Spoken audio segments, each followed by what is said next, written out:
आज की दुनिया साइकोलॉजी सिखा रही है कि इंसान को समझने के लिए रिसर्च चाहिए, ब्रेन स्कैन्स चाहिए, टेस्ट्स चाहिए। लेकिन कुरान एक ऐसा सवाल पूछता है जो पूरी साइकोलॉजी को चुप करा देता है। क्या वही न जाने जिसने पैदा किया? सोचिए, जो बनाने वाला है वो न जाने। आज हम बात करेंगे अल्लाह के साइकोलॉजी की, जो कुरान के हर पेज में छुपी है। ये लेक्चर नहीं है, ये थेरेपी है।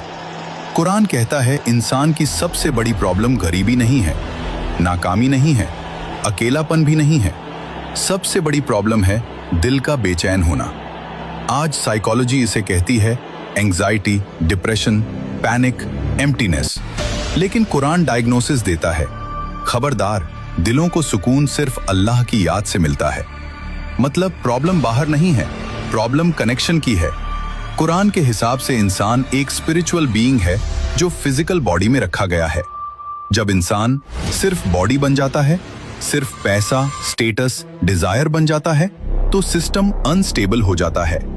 साइकोलॉजी इसे कहती है लॉस ऑफ मीनिंग। कुरान इसे कहता है अल्लाह से दूरी, कनेक्शन टूटता है, बेचैनी पैदा होती है।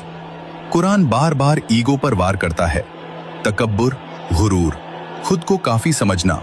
क्यों? क्योंकि ईगो इंसान से 3 चीजें छीन लेता है: सीखने की क्षमता, सच मानने की हिम्मत, अल्लाह की जरूरत महसूस करना। साइकोलॉजी इसे कहती है narcissism, defensive personality, denial. Quran सीधे रूट पर मारता है, अल्लाह को घमंड पसंद नहीं, क्योंकि घमंड दिमाग को बंद कर देता है। कुरान इंसान को न सिर्फ डराता है, न सिर्फ उम्मीद देता है, बल्कि कहता है बैलेंस रखो। सिर्फ डर, एंग्जाइटी।